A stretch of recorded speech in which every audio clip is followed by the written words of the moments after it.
बोलो जयकारा बोल मेरे श्री गुरु महाराज की जय। श्री सद्गुरुदेव भगवान की जय। गुरुमुखो, प्रभु भाव व प्रेम के भूखे होते हैं और वे प्रेम पर ही रिश्ते हैं। सबरी भिलनी के पास न धन था, न रूप था, न विद्या और न ही चतुराई थी। उसके पास फकत अपने असीम प्रेम की अपार पूंजी थी, जिसने भगवान को प्रेम बेविहिल कर दिया। ऋषि मुनियों के आश्रम की राह छोड़कर भिलनी के प्रेम भाव पर रीझ कर भगवान उसकी कुटिया में ही पधारे। प्रेमी और प्रियतम के मिलन में जो सुख व आनंद की अनुभूति होती है, उसका जीवा वर्णन नहीं कर सकती। प्रेमी के प्रेम के वशीभूत हुए प्रियतम बिन मोल ही बिक जाते हैं। यही कारण था कि भगवान ने भिलनी के झूठे बेरों को भी बड़ी श्रद्धा और प्रेम से स्वीकार किया। उधर भिलनी भी भगवान की सुंदर छवि को निहार कर गदगद हो रही थी।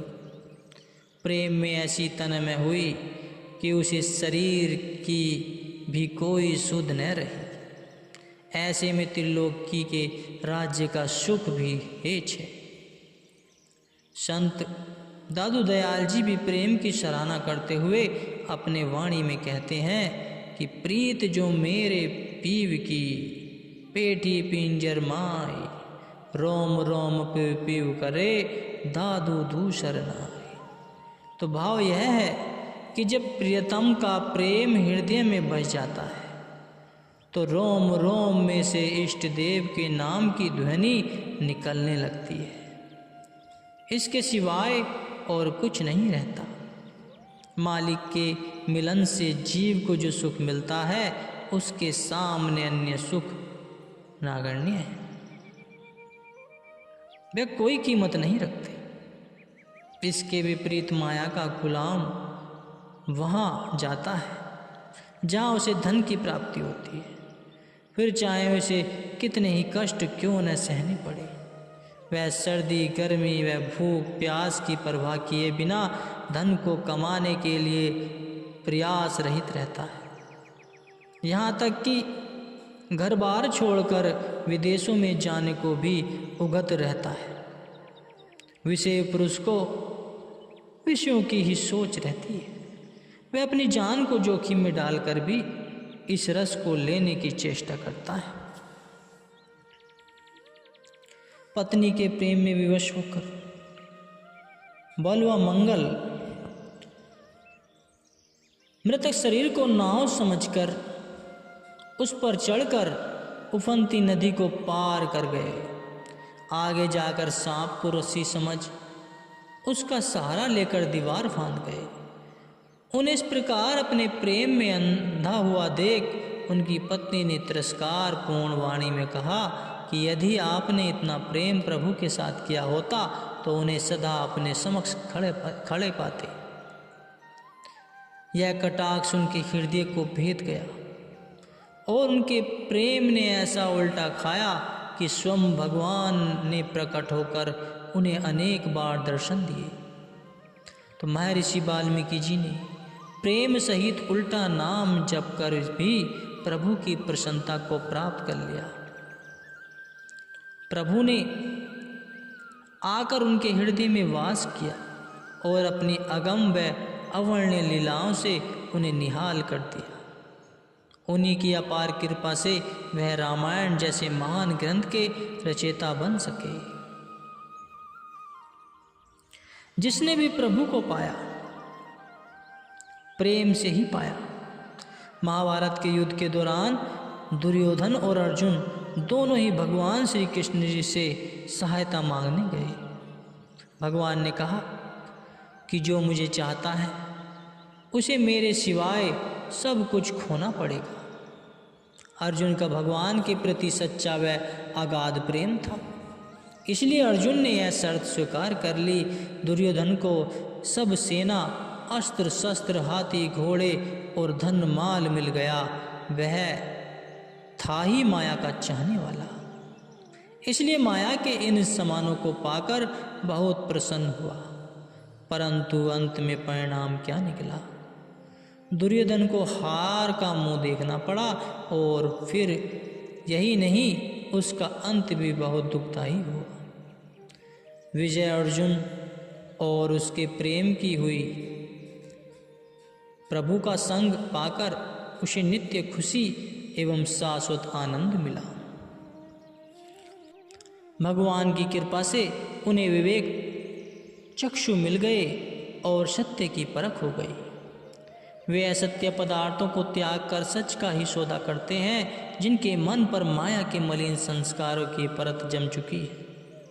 वे रत्नों को ही त्याग कर कौड़ियां एकत्रित कर रहे हैं। एक कथा इस प्रकार है। एक बार श्री गुरु नानक देव जी ने भाई मर्दाने को एक बहुमूल्य लाल देकर फरमाया कि जाओ शहर में जाकर कुछ जलपान ग्रहण कराओ, और जो शेष रकम मिलेगी वह वापस ले आना। भाई मर्दाना लाल लेकर एक दुकान पर गया।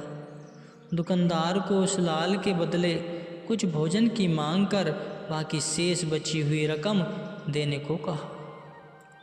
एक साधारण आदमी लाल की कीमत को क्या जाने, तो उस दुकानदार ने उस लाल को वापस देते हुए कहा कि इस पत्थर के बदले भोजन के अतिरिक्त तुम्हें रकम भी नहीं दूं, मैं पागल नहीं हूं। जाओ अपना पत्थर वापस ले जाओ।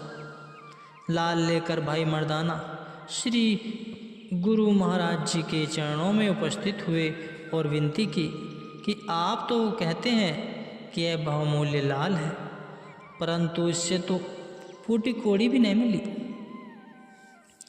गुरु साहिब जी ने पूछा कि यह लाल किसके पास लेकर गए थे, तो भाई मर्दाना ने उत्तर दिया कि भोजन की इच्छा थी, इसलिए जहाँ खाने पीने के लिए कुछ मिल जाए मैं उसी दुकान पर गया था। तो गुरु साहिब जी ने कहा कि लालों की परख केवल जोहरी को हुआ करती है, इसलिए तुम इस शहर के साल सराया नाम के जोहरी के पास जाओ, वह ही तुम्हें उसकी वास्तविक कीमत का ज्ञान करवा सकता है। आज्ञा पाकर भाई मर्दाना साल सराय की दुकान पर गया और उसे वह लाल दिखाकर उसकी कीमत आंकने को कहा।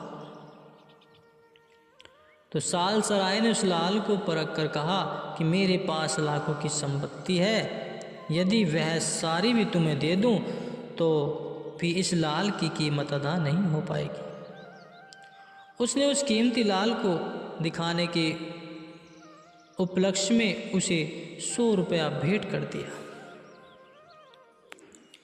अब विचारणीय बात यह है कि उसी लाल को किसी ने तो साधारण पत्थर का टुकड़ा समझकर 4 आने भी नहीं दिए, और किसी ने उसका लाखों रुपए से भी अधिक मूल्य बता डाला।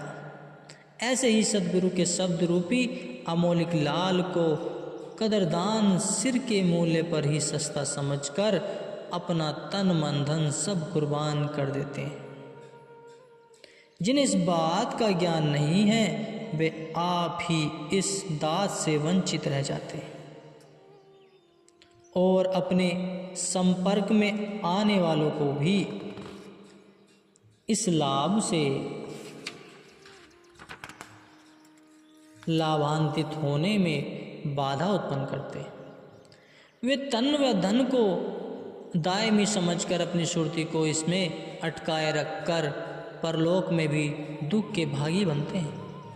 सिकंदर बादशाह ने अनेक देशों पर विजय प्राप्त कर अथाह धन दौलत एकत्रित की। वह अपने आप को दुनिया का बादशाह समझ अपनी वीरता पर गर्व से फूला नहीं समाता था।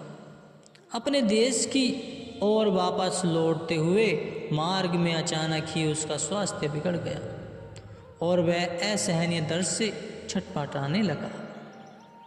उसने सभी अच्छे से अच्छे वैद्यों को बुलाकर कहा कि तुम जितना दिल चाहे उतनी संपदा ले लो, किंतु किसी प्रकार भी मेरी इस पीड़ा का निवारण कर दो। लेकिन वैद्यों ने कहा कि वे इस पीड़ा को मिटाने के लिए सर्वदा असमर्थ हैं। पुनः उसने अपने वीर सैनिकों को बुलाकर कहा कि आपने जिस पराक्रम से शत्रुओं को परास्त किया, उसी बल से मेरी इस पीड़ा को भी दूर कर दो। उन्होंने भी खिन्न मन से यही उत्तर दिया कि उनके समस्त अस्त्र व शस्त्र बादशाह की इस पीड़ा को दूर करने में असमर्थ है।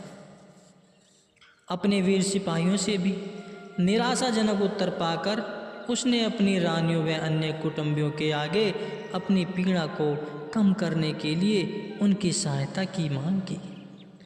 लेकिन उन्होंने भी कहा कि इस दुख से छुड़ाने के लिए उनके पास कोई युक्ति नहीं। सब तरफ से निराश होकर कहने लगा कि अफसोस, मुझे यह बात पहले किसी ने नहीं बताई कि मृत्यु अवश्यम भावी है और मृत्यु उपरांत जीव के साथ सिवा उसके कर्मों के कुछ भी साथ नहीं जाता।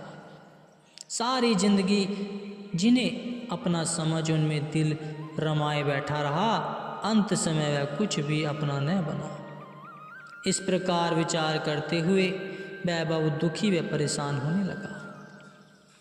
वास्तविक तथ्य तो यही है कि इस जग की सारी रचना झूठी है। धन संपत्ति, कुटुंब, परिवार सब यहीं की यहीं धरा रह जाएगा। अंत समय इनमें से कुछ भी साथ नहीं जाएगा। एक संत सद्गुरु की ही है जो जीव की इस लोक में भी रक्षा करते हैं और परलोक में भी उसके संग सहायी होते हैं। श्री गुरु तेज बहादुर जी कहते हैं कि हरि के सिवा जीव की सहायता करने वाला कोई भी नहीं है। माता पिता, पुत्र, स्त्री और भाई बंधु, अंत समय कोई भी मददगार नहीं होता। जिस धन संपदा और मकान जायदाद को अपना मान सदा उनमें चित्त को अटकाए रखता है, शरीर छूट जाने पर वह सब यही धरा रह जाएगा, यही धरा रह जाएगा, कुछ भी तेरे साथ नहीं जाएगा। इसलिए स्वयं को उनमें क्यों लुप्त कर रहा है। गुरु साहिब जी कहते हैं कि इस जग को तुम स्वप्न की न्याय मिथ्या समझो, अर्थात जैसे जाग जाने पर स्वप्न का कोई अस्तित्व नहीं होता, ऐसे ही संसार को भी जानो। सच्चे सुख व आनंद को देने वाले केवल सद्गुरु दातार हैं, अन्य कोई नहीं है। कहते हैं कि राजा हरिश्चंद्र जी की पत्नी तारामती रात को सत्संग में जाकर गुरुवाणी श्रवण किया करती थी। आज राजा हरिश्चंद्र के राज्यकाल को बीते हुए युग बीत गए, लेकिन यह वाणी तब भी थी। कहने का भाव यह है कि सत्पुरुषों की वाणी दूरदर्गाई वाणी है और यह युग युगांतरों से चली आ रही है। अमर पुरुषों की वाणी अमर हुआ करती है और जो भी इसका हृदय से मनन करते हैं वे भी अमर हो जाते हैं। जो सत्य पर अडिग रहते हैं, सत्पुरुष श्री गुरु अर्जुन देव जी महाराज अपने मुख से उनकी महिमा का वर्णन करते हुए कहते हैं कि सती वचन साधु उपदेश, सती ते जन जाके निर्दय प्रवेश। कहते हैं कि केवल संतों का उपदेश ही सत्य है, उनकी वाणी व वचन ही सत्य है। वे सेवक जन भी सच्चे हैं जिनके हृदय में सच्चे मालिक का निवास होता है। बाकी जगत का सारा पसारा मिथ्या है। वास्तविकता का बोध हो जाने पर बादशाह सिकंदर ने कहा कि मेरी मृत्यु उपरांत मेरे दोनों हाथ कफन से बाहर रखना ताकि सारी दुनिया यह देखकर वह जान सके कि सारी दुनिया का बादशाह भी संसार से खाली हाथ जा रहा है। सबको यह सीख मिल सके कि संतों की सच्ची वाणी को हृदय में धारण करके ही सच्ची कमाई की जा सकती है और यही पूंजी आगे सबके काम आती है गुरुमुखो।